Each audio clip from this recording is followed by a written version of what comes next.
પણ જો સત્યની બાપુ હંમેશા તોલ થાય. સત્ય હોય ને એ સામે ને સામે કંઈક સત્ય ઊભું જ હોય.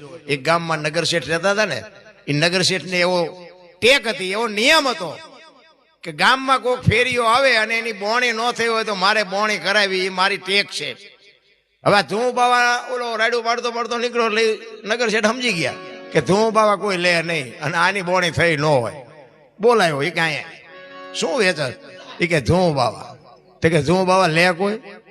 કે મારા ગુરુએ કીધું છે વેસવા નીકળ્યો છું, લે તો ઠીક છે, ન લે તો ઠીક છે. તો કે લઈ, તને ગુરુ ઉપર વિશ્વાસ છે? કે હા, મારા ગુરુએ કીધું છે કે તું વેચજે અને આમાં મને કંઈક મળશે એ 100%, આજ નહીં તો કાલ, 2 દી 5 દી પછી. તો કે મારે એવી ટેક છે કે ફેરિયાને બોણી ન થઈ હોય તો મારે બોણી કરાવી. આને કેટલા લેવાના છે? કે મારે 100 રૂપિયા લેવાના છે આને. એ કે આના 100 હોય કે મારે 90 માં નથી દેવી અને 110 માં નથી દેવી, તમારે જોતું હોય તો એ કે 100 માં આપું. ધૂમ બાવા લઈ લીધા, 100 રૂપિયા આપી દીધા. હવે આપણે ઘરે ધૂમ બાવા લઈને જાઓ એટલે ઘરે ભડકો કેવો થાય? ઘરે કોઈ એમ કે ભારે કામ કર્યું 2 તોલા હોનું લઈ જાવ, ઘર આખું રાજી થાય. ધૂમ બાવા ઘરે લઈ જાવ ડખા કેવા થાય? એને વહુ ને એના છોકરાને કે આપણી પાસે એટલી બધી સંપત્તિ છે, શું ધૂમ બાવા ભેગા કરવા પૈસા છે? આ નાખી આવો, દી આવો, પાછા 100 રૂપિયા લઈ આવો. ઓલો કે મારી ટેક છે, એ મારી ટેક તૂટે. જો ટેક કેને કહેવાય?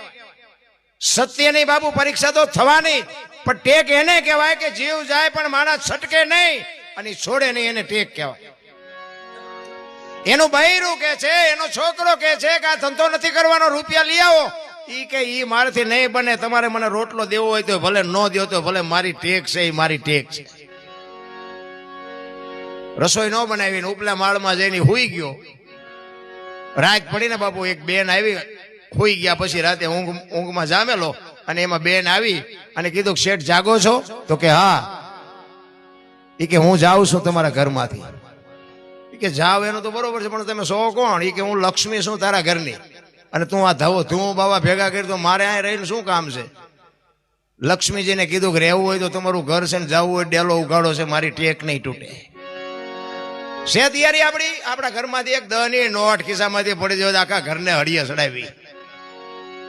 ઈ કે તમારે રહેવું હોય તો ઘર છે, જવું હોય તો ડેલો ઉગાડો છે, મારી ટેક નહીં તૂટે.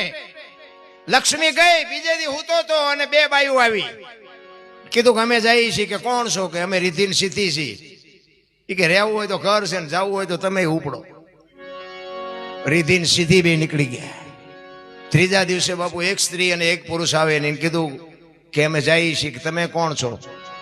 એ કે હું યશ છું અને આ કીર્તિ છે. બાપુ પૈસા હોય તો જ આ દુનિયામાં